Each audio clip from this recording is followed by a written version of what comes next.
For the last 24 years, I've been teaching English to Japanese people. And for over 10 years, I've been teaching English to Japanese academics. So I think I have a good knowledge of the strong points and weak points for Japanese academics when it comes to English. And the good news is that Japanese academics are the best of students. But the bad news is they are also the worst of students. The reason why they are the best of students is because of reading and writing. Japanese academics read a lot of high-level English papers and books, and because of this, their skills in writing also become very good. Of course, there have been some exceptions. I've read some English by Japanese academics that I couldn't understand anything. But in most cases, they're either good or very good, sometimes even brilliant. So Japanese academics, on the whole, are very good at writing. But mostly, in most cases, when they come for an English class to start speaking, they are horrendous. Amazingly bad at first. Because they haven't had the chance to speak very often. But having said that, very quickly they become very good at discussions. In my classes, we have lots of discussions, and all my academic students very quickly become good at having discussions in English. So that's a great thing. But a weak part in talking for Japanese academics is presentations. Often my students will give English presentations, but they don't practice in between so much.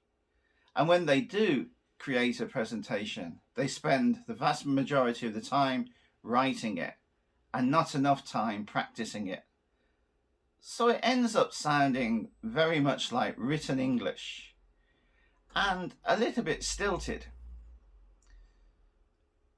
A presentation shouldn't sound like written English, but it shouldn't sound like a discussion either. It has its own tone, its own way of expressing things.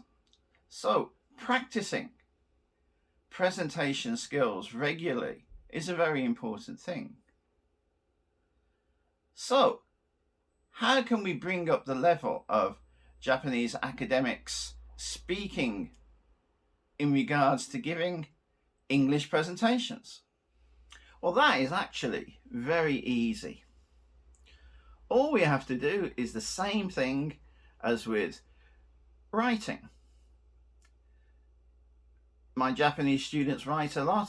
They show me their writing, and I go through that writing with them and explain the things that they need to get better, and also explain the things that they're doing really well. So we just have to change that to speaking. But we need evidence, and that evidence needs to be a video. Simply, if you video yourself giving a short presentation, just a very short one, 2 minutes, 3 minutes, we can go through it and we can analyze what is good and what is bad. It's so simple. And doing that regularly will absolutely, in my opinion, make your presentation skills much, much better. But absolutely, you won't do that. Why do I say that? I have evidence. In 24 years of teaching English to Japanese people, no student has ever made a video by themselves for me to check.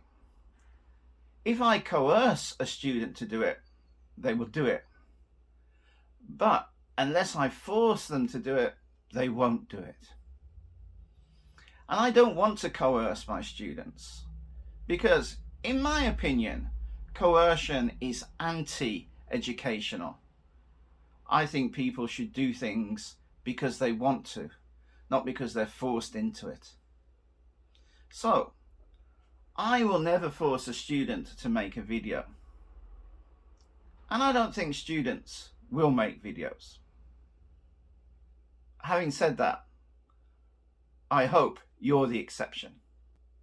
What stops students from making videos? I guess most students intuitively know that making those videos will be really helpful for them and that they will gain from it. But I think there's a deep fear of making a video. If you write something, you can take your time and you can edit it, you can change it, you can think about it before giving it to a teacher. But a video is very direct, and you can look at yourself and it feels scary to look at yourself giving a presentation or a speech or any kind of talk. It's very difficult to press the button on the camera and video yourself. But if you can get over that fear, then you can do something that is really good for you. It's important to get over that fear and press the button. To get over that fear, you need to be creative. So be creative with making short videos. First, make them just for yourself. Video yourself, look at it, think about how you can make it better.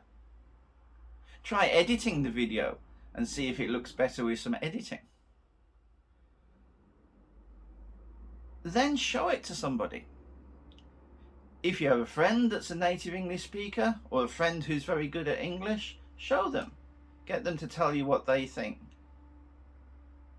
They might not want to criticize it strongly, and that's okay, that's fine, but show it to someone. And as you get more confident, then show it to your teacher. So, if I'm your teacher, start showing videos to me. And we can go through them together and see your weak points and your strong points, and then you'll get better. Just be creative with it. And understand through that creativity, you will be improving your English skills. So why not give it a go? If you're taking a class with me this week, this isn't the subject of the class.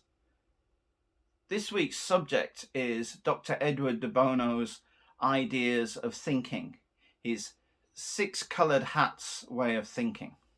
That's going to be our subject. I'm not going to mention videos in class. However, if you want to mention this subject, you can talk about it.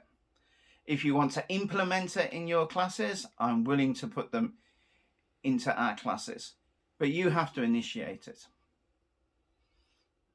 If you're not taking my classes, but you're interested in my classes, spaces are limited, but I do have a few spaces at the moment.